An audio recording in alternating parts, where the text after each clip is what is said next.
future for digital consoles, well, I think everything is going to be digital before long. In terms of analog's good. There's a lot of people who still love the analog sound, and I see the argument for that. But in terms of usability, festivals are getting bigger, shows are getting bigger, more production value. And we're doing things on digital that you just can't do with analog. The amount of routing capabilities, particularly for broadcast and all that sort of thing.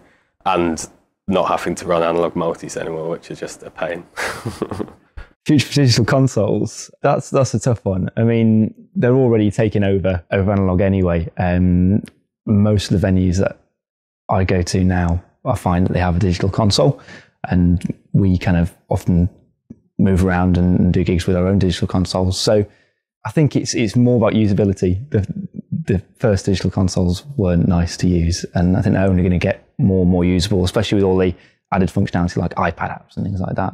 It's all going to go in that more usable direction for not necessarily the professional sound engineers and technicians, but for amateur engineers as well.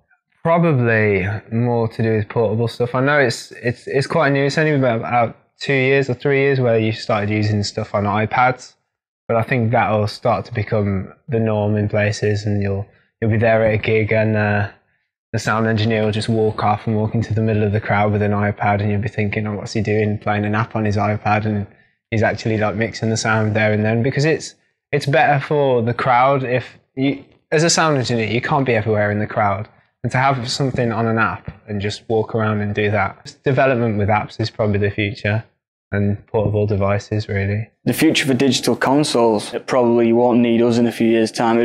You'll be paying a human to go turn it on, and then that'll be it, because it's just the way that things are going. Like, technology's changing so quickly that, future of a digital console, it'd be like a robot bus driver. That's the way I can see, I don't know, and hopefully it just keeps going, and it's just because it's making your life so much easier, the things you can do in such a short space of time as well. Like, yeah, and being able to save your scenes and all sorts of I can imagine, I don't know, I went around, but I can imagine 30 years ago, you would have dreamt of the things you could do now.